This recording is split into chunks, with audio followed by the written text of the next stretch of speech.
Baltimore City, a city that I grew up in, a city that I love. And we have some serious challenges, particularly when it comes to figuring out ways to redirect and inspire and touch the hearts and lives of young black males. Similar to the south side of Chicago. Can you just give the brothers a word, man, a word of encouragement? Because there are brothers here today who are really trying to figure out their niche, trying to figure out their path, who are coming from, similar backgrounds, having issues with dad, having issues with mom, trying to figure out the educational thing. Well, what would you say to the young brothers that are here, man?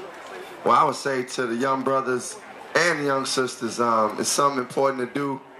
And one of the first things I think that you want to do is to find your path.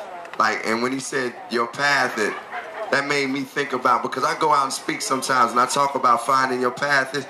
Your path is your purpose, what your passion is, what God gave you to contribute to this world. And it's important that you find that for yourself, because only you know it.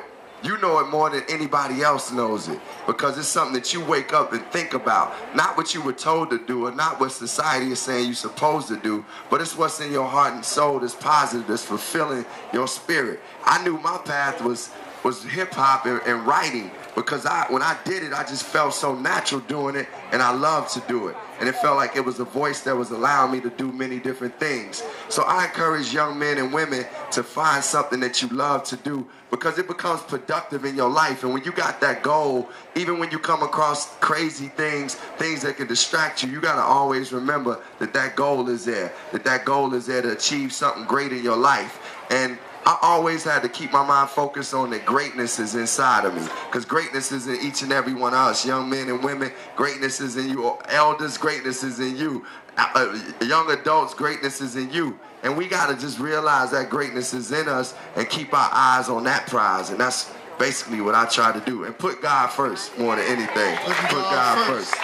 Putting God first. Ladies and gentlemen, we're going to be taking questions in a few moments. The ground rules for the questions are very simple. You must ask a question. All right, that's real simple, y'all, okay? And so as we move toward the Q&A, somebody's going to be coming around with a microphone, but we want you or need you to ask a question. Two other quick questions before we move forward. Carmen, talk about fatherhood, man. What's that experience like? A lot of fathers in the house, a lot of mothers. This whole idea of parenting, man. Talk about what it means to be a parent, to be a father.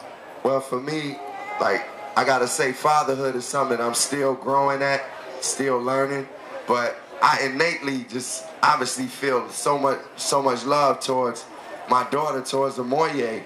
And when she was first born, it was just like that feeling of like, man, you never felt like anything like that in the world. And even before she was born, I was feeling like I gotta get serious in my life. I gotta get serious. Things are serious.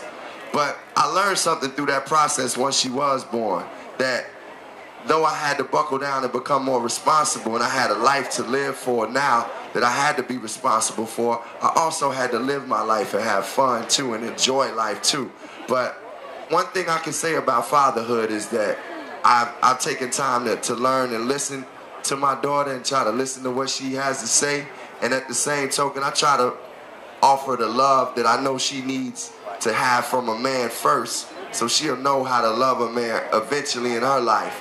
And I do that in my own little natural ways, things that we share, whether I'm playing her music and she telling me this rap is good and that rap ain't good, or I'm just listening to her talk about what's going on in her life, and reminding her to pray every morning, pray every night, and and to thank God when you get up, and reminding her that I love her and she's beautiful and that she can just be herself. So those are things that I try to instill in her, knowing that no matter what I give her, she's gonna have to live her journey in her life. But I try to give her all the tools to help her walk through that journey, with the best, in the best way, in a happy way. Okay, y'all give it up for Carmen, Dr. Mahalia Hines.